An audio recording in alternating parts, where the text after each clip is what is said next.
So at the age of 18, I applied to medical school and I didn't get accepted. I loved playing the PlayStation. I would sleep 3 a.m., 4 a.m., 5 a.m. All of the things that I speak about today, about having focus, about losing distraction, about managing stress, these habits and these routines, they were built in that 3-year period. Being rejected from medicine, that was the first time in my life I would say I didn't really get what I wanted or what I worked towards. I switched off all electricity in my room before bed. So every plug socket was off. You know how you can hear the humming sound of the fridge or whatever? Zero. I would purposely switch everything off in my room for complete silence. Life becomes a lot easier when you break it down into different sections. So this is how I came up with these things. So sleep, diet, exercise, mental health, and spirituality. If you take care of these 5 areas of your life, most of your problems will go away. Assalamu alaikum. My name is Isa and welcome back to Firmly Rooted. Today's episode is one I've been really looking forward to. I'm joined by Dr. Daanish, who will be talking to us about motivation, organisation, friendship, faith, and so many more things, aligning our vision with our lifestyle. Assalamu alaikum. Welcome to the podcast. Wa alaikum assalam wa rahmatullahi wa barakatuh. How are you doing? Alhamdulillah, I'm very good. Very good. A brief introduction. Dr. Daanish is a medical student. I graduated medical student, now a doctor. Alhamdulillah, content creator, public speaker. You do so many things, mashallah. We're going to get into that today. So, the first thing we want to discuss is tell us a bit about yourself. What's your background? Let's go to your undergrad degree. So set the scene for us. What are you studying? What were your goals in life? So at the age of 18, I applied to medical school and I didn't get accepted. So I took my backup route and went into biomedical science. And I studied this in Aston University. At the time, I was quite lost. I thought I'm going to be a doctor. I'm going to go to medical school. And, I got my grades for A-levels. I didn't get the grades I wanted. I had been rejected from all the med schools. And so I went to this course that I didn't think I'd end up studying. And I'm just rethinking life at this point. To be very honest, I just wanted to spend some time thinking. I thought, let me go to this degree and just try and figure out what do I want to do in life. And now I was considering other options to medicine, actually. At this point in life, I wasn't the same Daanish that I am today. In some ways I was, but in many ways, lifestyle, habit, routine, very different. A lot of students maybe look at my content now and think I was always productive or so on. In these days, I would stay up very late. I loved playing the PlayStation. I would sleep 3 a.m., 4 a.m., 5 a.m. And I would spend my days going to lectures, not really focusing much, maybe skipping class, spending time with my friends, enjoying life. And this habit and routine and lifestyle didn't serve me. And so throughout those years of my undergrad, I went through some big challenges and they actually woke me up. And alhamdulillah, by the end of that 3-year degree, I transformed. I completely turned life around. And ironically, as a content creator now, I completely left social media when I was in undergrad. So deactivated, deleted, didn't have any accounts at all for maybe 2 years.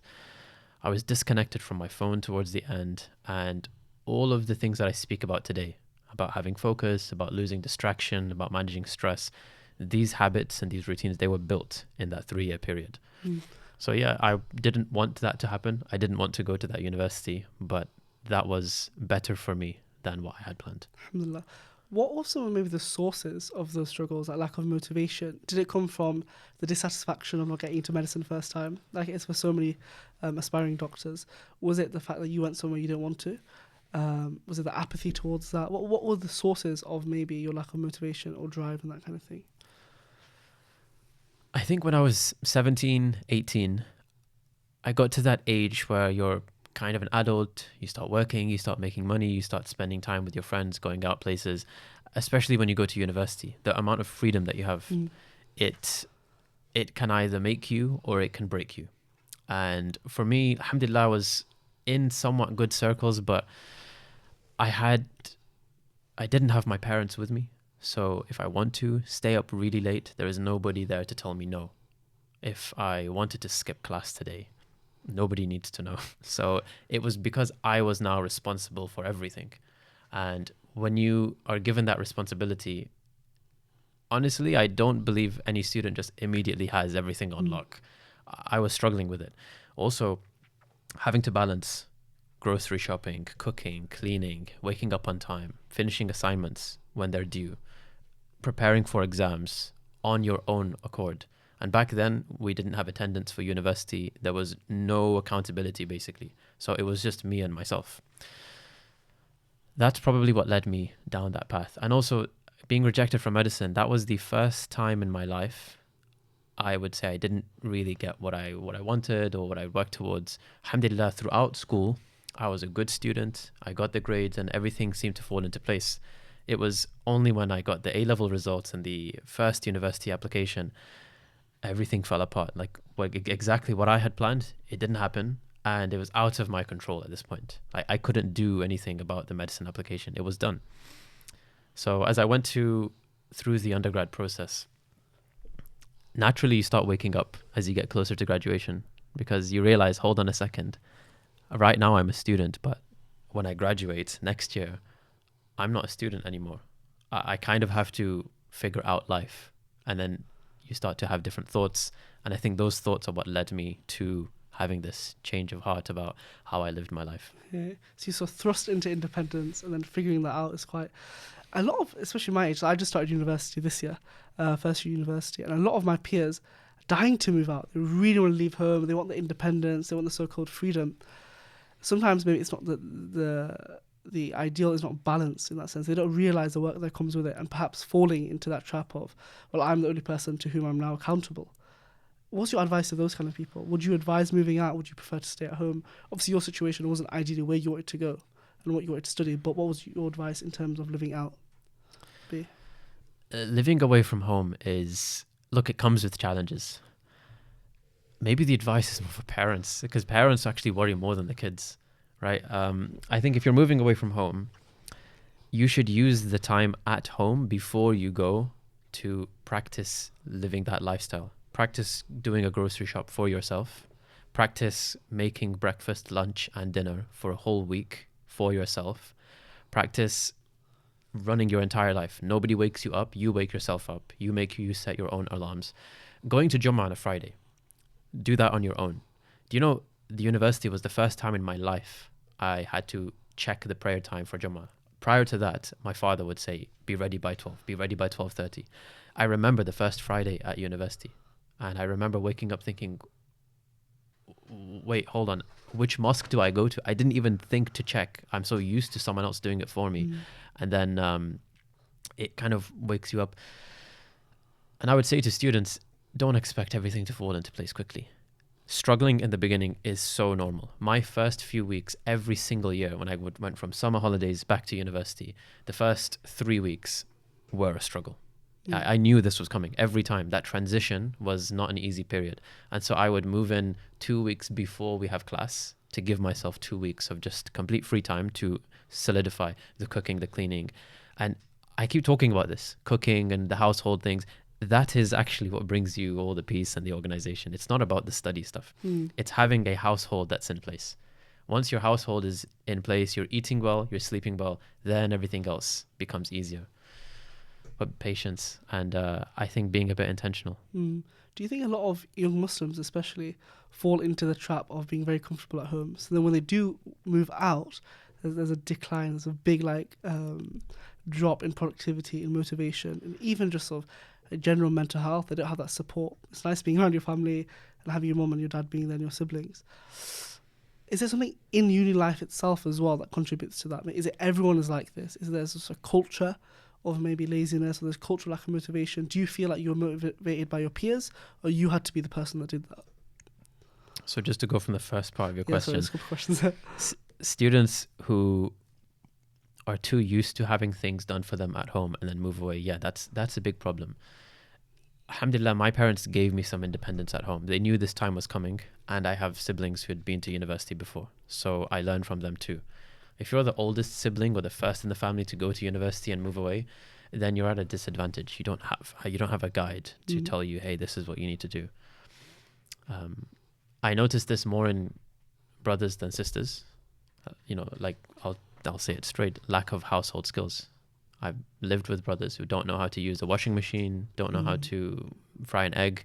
These are basic things. These are basic, I call them life skills. Like at home, it's not good enough to just rely on mum or your sisters or your father to do everything for you.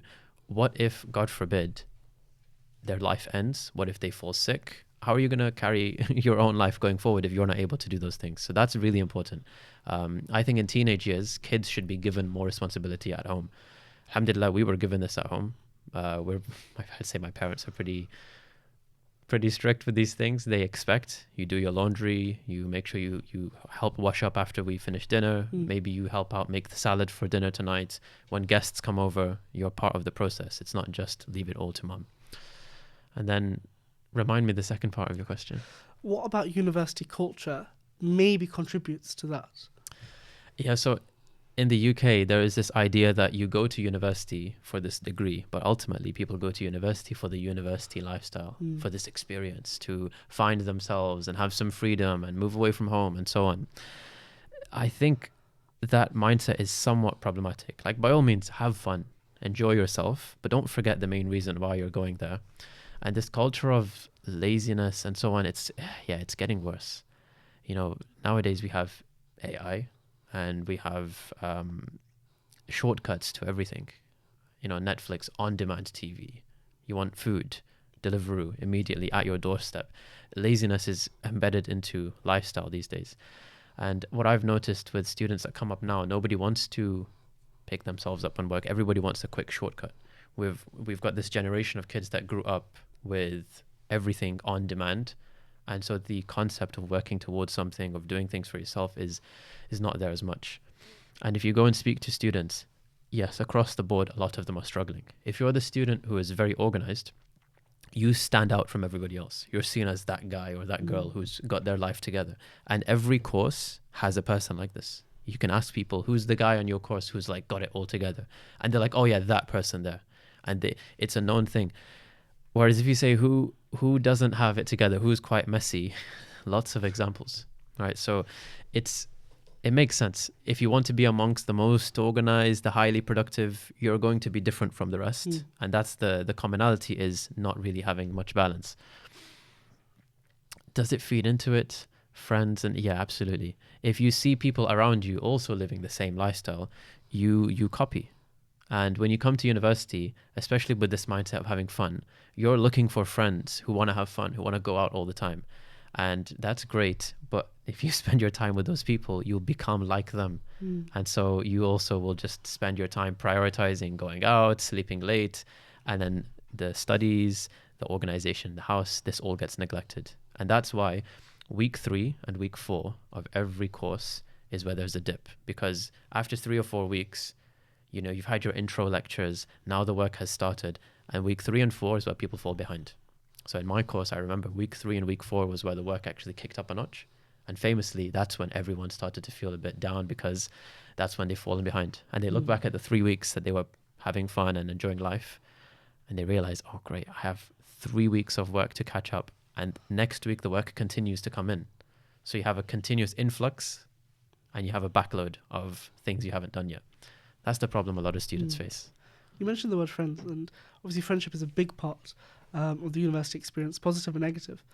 Talk to us about your relationship with friends, with your peers in that sense, in your undergrad degree, and maybe how that was different. We can talk about it later, but what impact did the friends that you had, the caliber of friends that you had in that time of your life, contribute to you? So my friends in my undergrad, to be honest, they were good friends, alhamdulillah. I'm still friends with them today, and I had very few friends in my undergrad. But I think compared to the friends that I had in medical school, my second time around in university, there was a big difference. I don't think we were work-focused, the friendship group. We were smart people. Like, if we wanted to, we could put our minds to it. But were we organized? Were we prioritizing the work? Not really. We were all collectively on this, let's relax and have fun. And 3 weeks before the exam, we can cram for the exam. And we would cram together. And we'd go to the library the night before an assignment is due and finish it very quickly. And this was the lifestyle. We would go to lectures together. They would explain what we're about to do in the lab. And I'd look at my friend and we'd both have a clueless look on our faces. And we joke about this now, about how we don't know how we got through living like this. But eventually I fixed up. And to be honest, in my undergrad, I didn't fix up because I picked up a friend who was very organized. I tried to lead by example. So when I built new habits and I changed my lifestyle, I just spent a considerable amount of time alone. And I would wake up early, do my work by myself, and then I kind of tried to carry my friends with me and say, hey, look, you got to wake up. We're going to graduate soon. Final year's coming. We had projects, I remember, where you're working alone. And so that gifted me a lot of time away from my friends and away from the influences to actually focus and do it the right way. We often look at loneliness as a very bad thing, and it definitely is a big epidemic, especially in young men as well, going to university, moving away from home. Especially Muslims maybe feel quite isolated towards the majority of university culture, but that's a different thing. But you mentioned the word alone there in a very positive sense, that in those times alone was where you were able to find your best self or find improvement. Talk to us about that. Is it necessary to be alone, and how do you balance that with friends? And the culture now is you have to have friends, you have to look like you're with people, and you're always doing things, and you're always posting with your friends on social media. Talk to us about that. I think alone time is healthy. Alone time and uninterrupted thinking time. Every person should have time in the week, time in the month where they are by themselves and they're not watching a screen, scrolling on a phone without stimulation. That in itself would cure half of the problems that we have today. People don't spend time alone. That's why they just avoid these thoughts, and they're constantly with people, constantly stimulated, actually because they're afraid of being alone because of the thoughts that would bring. You have to face those thoughts head on. I tried to be honest, I did this by accident. Alone time came by accident. When I was in my final year of my undergrad, I started waking up very early, sunrise, because I had a job that I needed to go to, which started very, very early. And of course, at this time in winter, Fajr time is easy. It's easy for you to wake up at the time of Fajr and then start the day. And so I fell into this routine, luckily because of a job that I had, where I would work in a school before university even started, seeing some students for mentoring. And I would wake up, I would go outside, I would see the sunrise. And since I had time, I would go do a workout, finish the gym, and nobody else was awake at this time.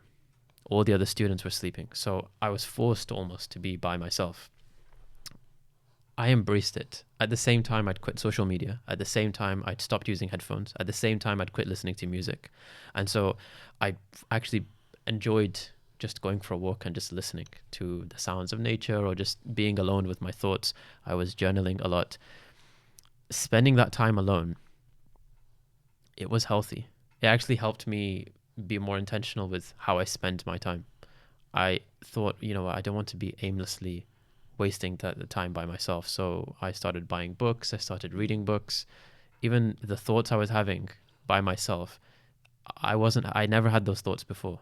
See, when you spend time alone, you have these superficial thoughts that you usually have day to day. It's like that appointment or that class or that friend, some other stress.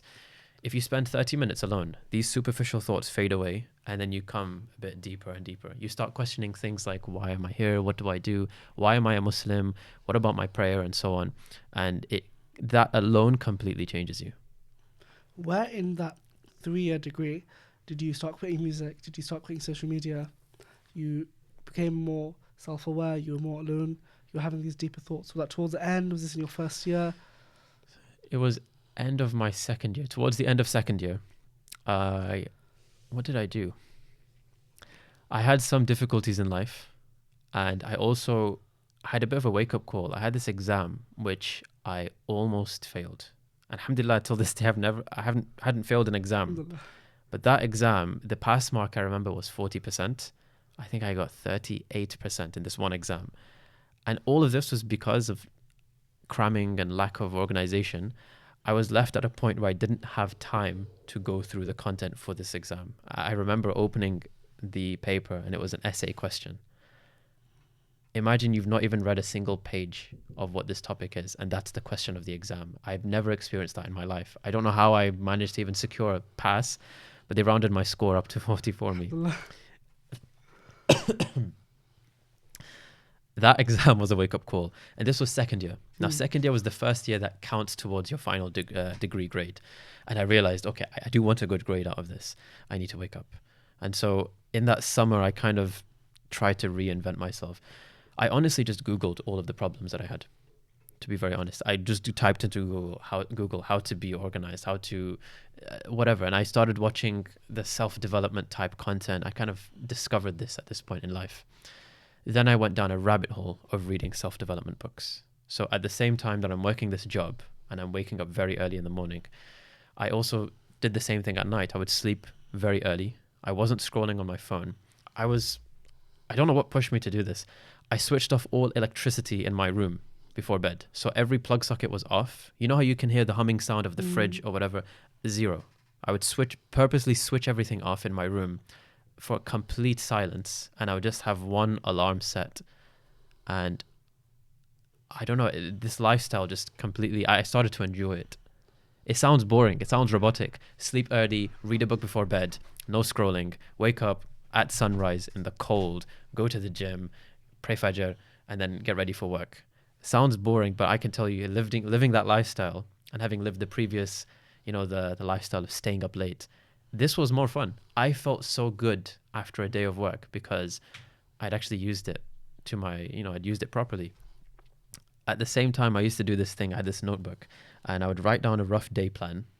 And then at the end of the day, I spent 5 minutes on the reverse side of that sheet. I still have this book and I'd reflect on that day. So did I pray my 5 daily prayers? Did I do some work today? Did I exercise today? Did I wake up on time? What time? And I used to literally write down the minute I woke up and the minute I was going to bed. So I could see I was tracking manually with a pen and paper. Nowadays we have smartwatches and so on to do these things, but back then I was doing it with this. And I just realized this lifestyle makes me feel good. Like mentally, I was feeling good. Physically, I was training well. I had enough time to cook and have good food, good meals. I was meal prepping. Everything was just falling into place. And it became addictive. I didn't want anyone to disturb my peace when I had this. And I loved the fact that I didn't have social media and I was disconnected from everything. There was no need to be on there. Music also came in at the same time. So I stopped listening because I had a feeling that the type of music I listened to was impacting me negatively. It was rap music and R&B and hip hop. The lyrics are not good, okay? And I wondered, if I cut this out, will it affect the way that I behave? And this is why I'm very big on this. I think it does. 100%. I became way more relaxed. I was such a calmer person after I left that. And then I found the space in my heart to listen to Quran and go into some more Islamic lectures and things. And it was through this phase that I started getting attached to the masjid a little bit more as well. I wasn't attending ISOC events or anything prior to this. This was a big change for this was a major change. In fact, a lot of my friends would say to me you've changed. But I'm very grateful for them because they didn't look at me as a weirdo. Why is he becoming religious and all of this? They actually looked at me with inspiration and said, hey, okay, you've made these changes. Advise us as well. And so I like this because I got to bring my friends with me. And actually we changed our habits over the years. And it was a really nice period. So this was perfect before med school. Imagine this is happening in final year. So by the time I reached medical school, I had really spent time figuring all of this out. Before we get on to what happens after your undergrad and after you graduate the first time, on the point of when you were reading all these self-help books and you're becoming more productive, you're going to the gym, you're training, did you feel at the same time your Islam, your spirituality, that part of you was also going up at the same time? Or did you feel like you had to balance them? Or did you feel it all kind of fell into place very naturally and came at once? It was Islam-centered. Okay. Do you know what specifically caused this? So there's a talk by a Mufti Mank on YouTube. At that stage when you're really lost, you need something as a entry level to Islam. I don't need some detailed lecture. I just needed someone to tell me the basics. And in one of it's called Patience and Prayer. I used to watch it every couple of months just to, revive the message inside me. He said this one quote. He said, so long as you have patience and prayer, no evil can come to you. And I heard that and I thought, wow, I'd like to live a life with no evil. So I wrote it on my whiteboard and I had it in my room. Anyone who knows me from those days knows that whiteboard, that pink whiteboard with that writing on the front. I left it there for at least 1 or 2 years. And I thought, okay, patience and prayer. So anytime I faced challenge, difficulty, I would try to follow what the Prophet ﷺ would do, make haste towards the prayer mat. I would just go and pray voluntary salah, or if it's time for prayer, I would pray. And I did a lot of things to protect my prayer. So I had a note on my door handle, and it said, "Have you prayed?" Because when you leave the house, you grab the door handle, right? And so when you're ready, you're going out with your friends, you grab the door handle and you see, "Oh wait, have you prayed?"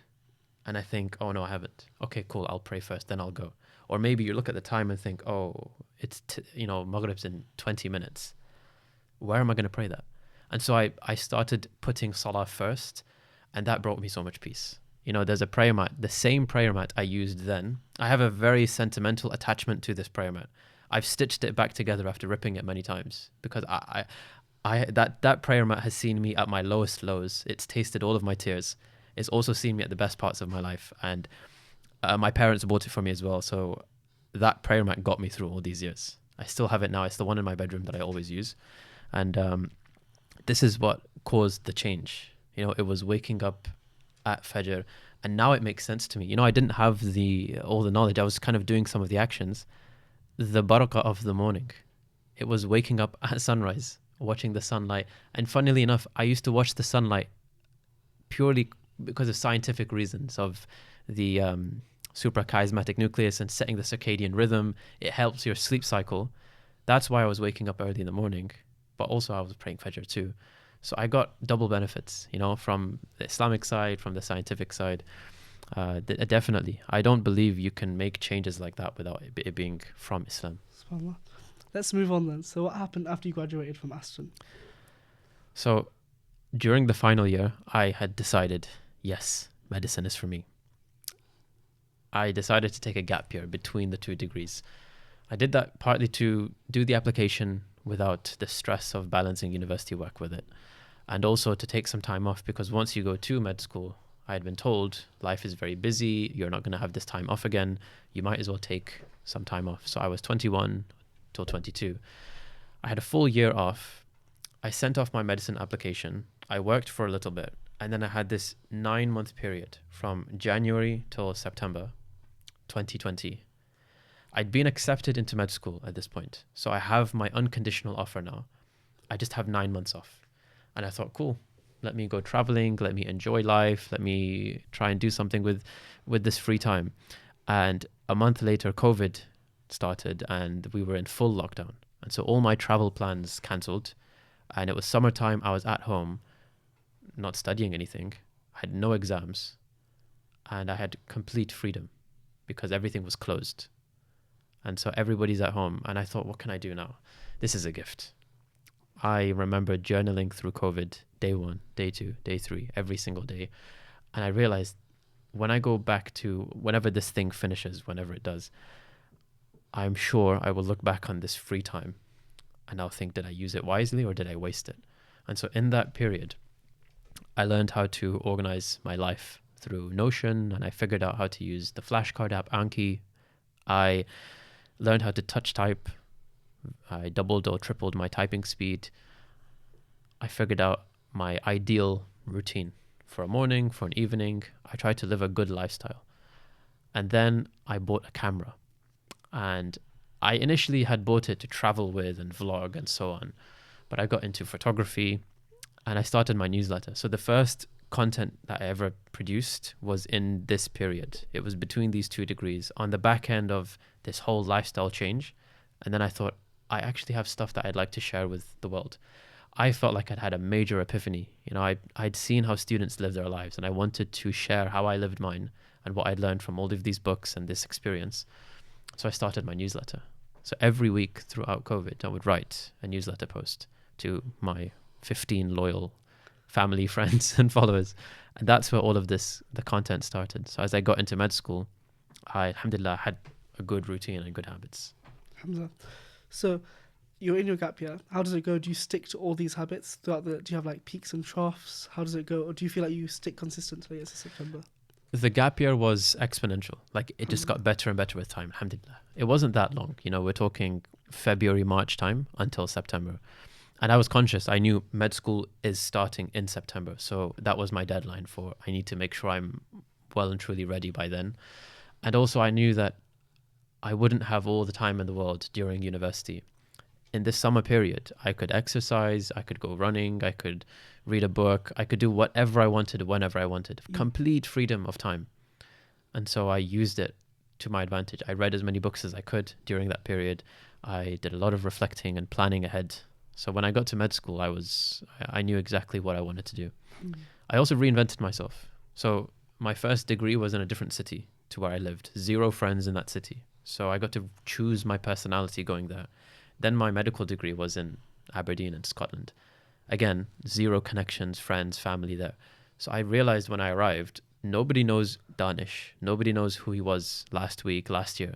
This is a chance to completely choose my personality. Who do I want to be seen as? Who do I want to be? And so I came in as, I sleep at 10 o'clock. I'm productive. I like to exercise. I'm focused on my career and my degree. This is what I chose. And I started to live by it. What was that change like, that reinventing yourself? Because people always talk about, I need to be my authentic self, I need to be me. What does it mean to reinvent? What does that mean? Is it mean the way you present yourself, you only present the ideal to which you can work towards? What is it? I think you can choose your personality. There's a great book called Personality Isn't Permanent, and discusses this idea that if you live your life on autopilot, you will probably form some sort of personality. But if you become intentional with it, the way I was in these years, I literally decided, like, I want to be this kind of person. So let me introduce myself like that and then hold up the values that make me that kind of person. And that's some accountability. You know, I was writing this blog on self-development and sharing all of these things. It would be very out of character for me to be that lazy student whilst talking about this. So that's something I'm always big on, to practice what I preach. If I tell people, hey, I think you should do this, this, and this, I make sure I'm trying my best to emulate that as well. And so it was bliss. Reinventing yourself is the best thing in the world. You know, I remember specifically when I would introduce myself to people, and I could feel the moment that my life's about to change, because they didn't know. If they knew me from 5 years before, I don't think they would have taken me seriously. What's really funny is having conversations with my 10-year plus friends now, because they have seen this whole transition of my personality. And I really did just make it up. Fake it till you make it, whatever you want to call it. There's a great quote that you have no obligation to be the person you were 5 minutes ago. Who said you have to be the same you 5 minutes ago? You can just change yourself right now. It's like someone who has a really bad habit of smoking, and they say, I'd really like to quit. You can just decide right now, okay, I quit. And that's it. You're not the person you were 5 minutes ago. You've changed. It's just how you take yourself going forward. So how does Aberdeen go? So you're at uni for 4 years? 5. 5 years, okay, for medicine. And how is that? Do you stay consistent? How does that go? And then talk to us about how you start making content and how that journey goes, because you have a limited phone, no social media, towards the end of your undergrad, during your gap year. How do you reintroduce social media in a productive and healthy way for yourself and start that part of your journey? So I re-downloaded social media during the gap year. Okay. And I started posting my photography, and I would write long captions. I would share my newsletter. Very, very few followers, 15, 20 people maybe, mostly family and friends. But I was intentional now. So I said to myself, I'm going to go on social media to share things with people and to build a like-minded community. I wanted to connect with people. And even though I have the big following now, I miss those days when I had maybe 100, because I knew everyone personally, and I would have conversations with all of them, and it was a nice period. As I went to med school, first year was still during COVID, 2020. Wow. So we went in 5 times the entire year.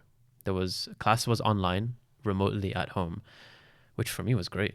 That's how I like to live life. I like remote working. I like being at home. I only want to go in every couple of weeks for something. So first year, I just spent most of it. It was study, it was the gym, and it was making more content.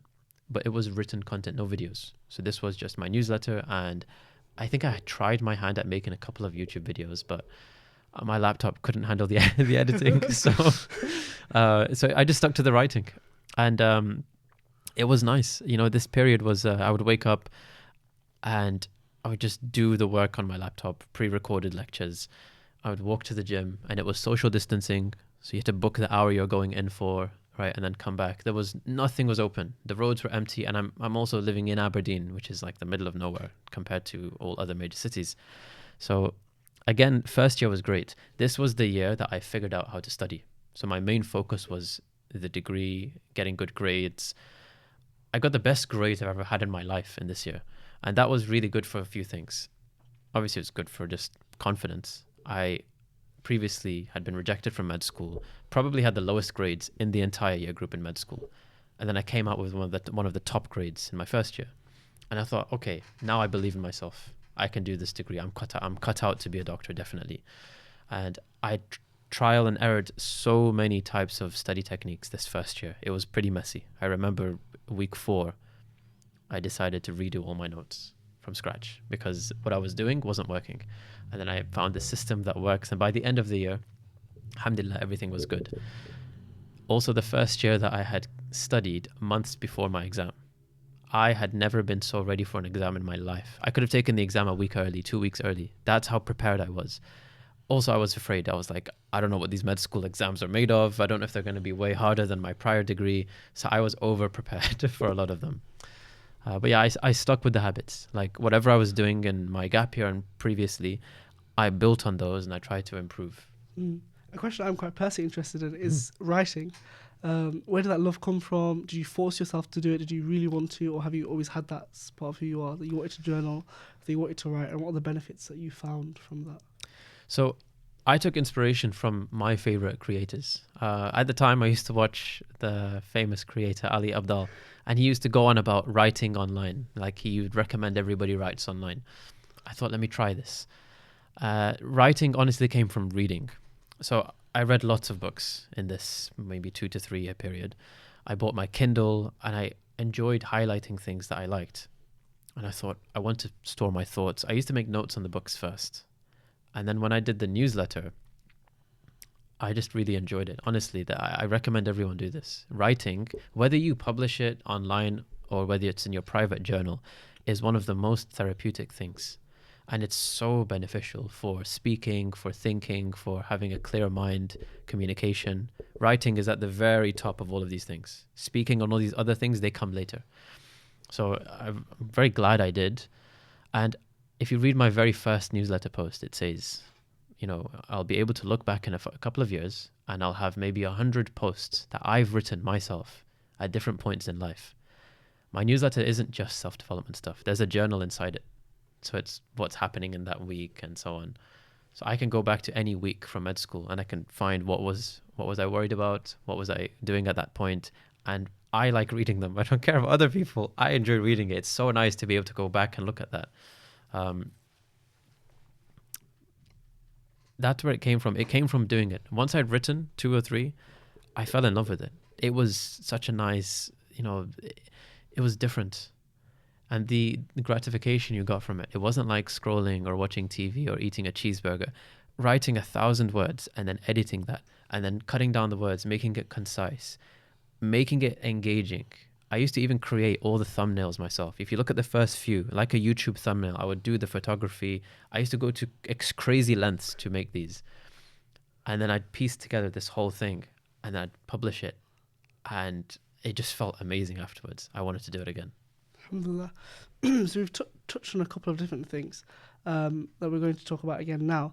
But before we were on camera, we were speaking about your 5 pillars of success.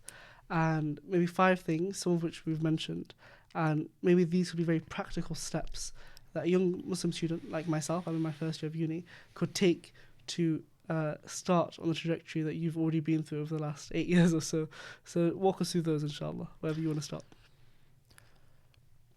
Life becomes a lot easier when you break it down into different sections. So this is how I came up with these things. So sleep, diet, exercise, mental health, and spirituality. If you take care of these 5 areas of your life, most of your problems will go away and you'll find you have more energy, you're in better health, so you can show up as a better version of yourself in your relationships, in your work, with your colleagues. You'll find that you get sick less often because you're taking care of the basics of health. You'll find yourself able to deal with challenges when they come, because if you're focusing on spirituality, your salah, your connection with Allah subhanahu wa ta'ala, then when challenge comes and when difficulty strikes, you are equipped with the tools on how to deal with that, because you have your salah, you have your connection with your creator. And so you go to him to make dua and to ask for help and guidance. And, we know that the closer you get to Allah subhanahu wa ta'ala, the more you're going to be tested. But when you're close, that's the best place to be when you're being tested, because you have someone to lean on, something to help you go through those times. They kind of came from medical school because sleep, diet, exercise is across all lifestyle medicine. It honestly gets skipped too much. There's not enough education on sleep, diet, and exercise to the general public. And so one of my goals, especially today with sharing this message, is to teach people practically in a simple way, how do you take care of sleep, diet, exercise, mental health, and so on. Two sort of questions related to this. So one is, you were able to move away from home to go to a city where you don't have the responsibility of being with your family and you could just do whatever you wanted to do. How does someone balance involving these things into their lives, improving themselves, but still having to maybe keep up with the duties of the household? And even let's say they were able to move out, how do they balance all this stuff? I assume obviously it has to be hard work and you have to put the effort in. But how do you do it in a way where it doesn't feel burdensome or weighty, it feels approachable? So firstly, the word balance, I'm not a huge fan of balance, because a balance is like a scale where two things are on either side and they weigh the same. And that's not true for life. So some people say, how do I balance deen and dunya? As if deen and dunya would weigh the same. Deen would be much heavier than dunya. So there is no balance there. People say, how do you balance responsibilities in the home with your work, with exercise, with socializing? Those things, the balance is constantly shifting. So the best way to achieve what people want, balance, is to make sure that the balance tips towards your priorities. And so it's first to have your priorities straight. And I don't think you can have priorities straight unless you have sat down with yourself and you've had a look at your life and you've told yourself, okay, this is priority number 1 and this is priority number 2. And these things here, they're important, but they're not priority. And so if I need to, I'm going to push them to the side and focus over here. For example, your main priority as a Muslim is your iman. So you don't ever drop the salah. No matter what, you sacrifice everything else to fulfill your prayers and to keep that connection with Allah subhanahu wa ta'ala clean. Number 2, your health. If you have poor health, how are you going to work? How are you going to keep on showing up day after day? How are you going to focus? You can't without good health. And so that's where the sleep, diet, exercise, mental health, that's where that comes in. After this, it's context dependent, right? Maybe you have family, okay, and they have major needs and you're a carer for them. That's a priority for you now. Maybe you have people you're financially responsible for them. And so finances matter a lot for you. And so that means your job is now a big priority, or making money, or your business, whatever that is. If you're recently married, your relationship is very important, right? So that's now a priority. And so what you do is at different phases of life, you're able to shift this balance. For me, at the beginning of university, the exam is very far away. Okay, if you're starting in September, December is a couple of months away. In September, you can afford to spend more time socializing, more time exercising, enjoying life, spending time with your family and your friends. So the balance shifts. But as you get closer to exam season, now you need to focus on studying. Okay, so you need to dial back the socializing a little bit, not entirely, because maybe you need it for your mental sanity, maybe you need it to feel good, right? And so this is why it's context dependent. Not everyone has the same balance. Personally, I can disappear for 6 weeks if I have an exam. That's not an issue for me. My socializing is enough with a phone call or, the stuff that I do online. I might meet a friend and exercise with them, right? So I would find ways to get my socializing even in those periods. That's how I would describe it. And that can only happen if you're organized. So not all people, but a lot of students I know, they freestyle every day. The university gives them a schedule and says you have class at 9, 10, 11, and 12. Aside from that, there is no plan of what am I going to do after this class finishes. So they come home and they're basically living off spontaneity. Now that's not good all the time. Believe me, if a friend visits from out of town and it's a random Thursday, yes, I'm going to see them. We're going to stay up late. I'll drink coffee before bed. That's fine for a night. But on a regular day-to-day basis, I have a plan, I have a schedule, I have a calendar, and it's well thought out. And so my approach to this is plan each week. not each day, plan each week collectively. So every Sunday I sit down and I plan the rest of the week, and I plan based on priority. So if I have an exam, the studying would go in first. The classes that you can't move, the appointments that are fixed, they go in first. And then with the free time you have, I say, okay, I need to exercise, 3 to 4 times this week. And I look for the days when I have more free time, and that's where I put the exercise. And then I say, okay, I want to socialize this week. I want to see my friends. Which evening is good? Which evening is free? To be honest, the Friday prayer, that's a great one. That's enough socializing. I see the whole community every Friday. And then you don't need to have a rigorous plan like a robot, but roughly you should know, on this day I'm doing this, on this day I'm doing that. So in med school, this is what got me through. If I had a Wednesday and it's packed, class is busy, and then I've got commitments afterwards, I know I'm not cooking on that day. And so in the schedule on Monday and Tuesday, I make sure I make food for the Wednesday. This is a small thing, but it gets missed. And so if you can do a weekly plan rather than a daily plan, you'll find yourself balancing things much better. Let's talk a bit about relationships. So with your family, so moving away from university, how was balancing that? Because parents, especially parents, are essential to who we are, how we became who we are today. And how was that, like leaving home, still balancing that part of your relationship as well, who you are? So my relationship with my parents when I moved away to university wasn't how it is now.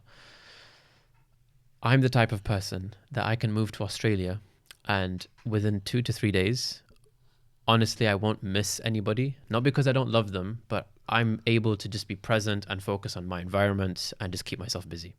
I realized this after university because I would move away and there was no urge to call home. And it became problematic after some weeks because, my parents would say, hey, what about us? You're not calling us, you're not calling home. And so I realized, whoa, this is where I discovered this trait about myself. I don't have this disconnect with distance. It doesn't bother me, honestly. So I realized I need to work on this. It's not okay for me to say, well, I don't feel it, so I'm not going to call you. So what I did was I took them into consideration. I thought, okay, I need to be speaking to them. Then came the problem that living at home, conversations weren't that deep, okay, before I went to university. I would come home from school and say, oh yeah, this is what we did today. Maybe we discuss things at the dinner table. That's about it, And a lot of kids have this as well. And maybe you have a really traditional parent and you don't open up at all to them.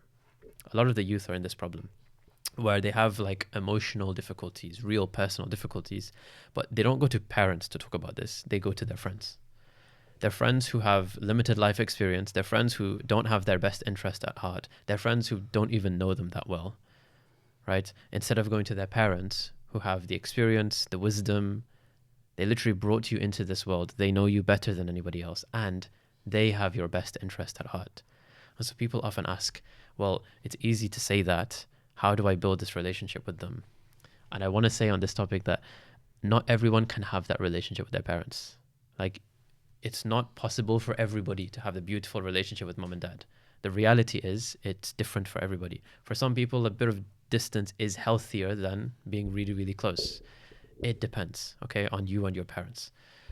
The gold standard is to have this really close, tight bond. And I would say, as a young student, don't rely on your parents to fix this relationship and to build it. That's not in your control. What's in your control is what you do, okay? So your job is to do everything in your power to build that relationship. I think it's important to have alone time with each member of the family. So just with mom, just with dad, and just with the siblings, individually by themselves.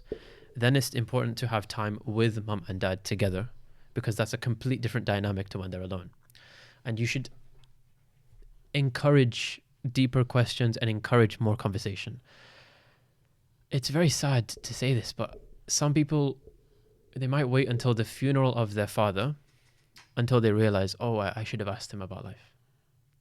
Right? So it's important to ask the questions you wish you would have asked at that point.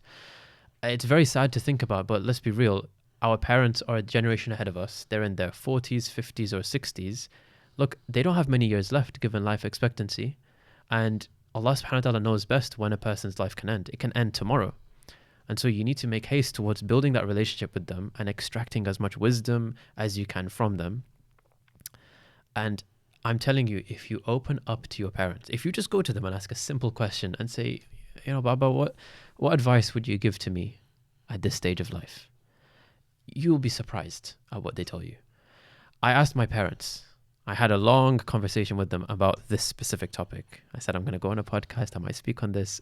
What kind of, from a parent's perspective, sometimes you guys are a bit, you look closed off. It's very difficult in the household to bring up these things. My parents said that sometimes parents are just waiting for their child to come to them and ask that question. It's not that they don't want to open up to them. It's just some teenagers, they have this attitude and that don't bother me, don't talk to me, don't ask me anything about my day. I have everything figured out. You're an older generation. You don't even know how to use a computer. What could you know about life? And this attitude is not inviting. And so the parent, they love their kids. Parents love their kids, but they're afraid to ask and to try and open up this conversation because it might push them further away. And so they keep this healthy distance and they just hope and wait. Maybe one day they'll come to me for help. Also, I want to say, asking your parents to make dua for you, very important. Like, I often get messages, from people who say, can you make dua for me for this exam or this coming up? And I like to tell all of them, I say, look, are your parents alive? Yes. Did you ask them to pray for you? No. But you're asking me? Believe me, I can weep and cry and make all the dua. It's not going to match to what your parents do. So it's important to have that. That's why it's important to have that relationship. And this is the key thing: is your parents have your best interest at heart. If there is something good for you, your parents will not stand in the way of it. My father tells me he's the only man who wants me to be more successful than him. He has no issue with me being successful and me having goodness in life. He will sacrifice whatever he has for my goodness. I noticed this growing up. I always wanted the latest football shoes. I always wanted, I like tech. I like to have a good laptop and a good phone and all of this. Only when I got older, I was like, hold on. What does he buy for himself? And then I realized, he doesn't care. He cares about me. He wants us kids to have this good life. A lot of people treat fathers like an ATM.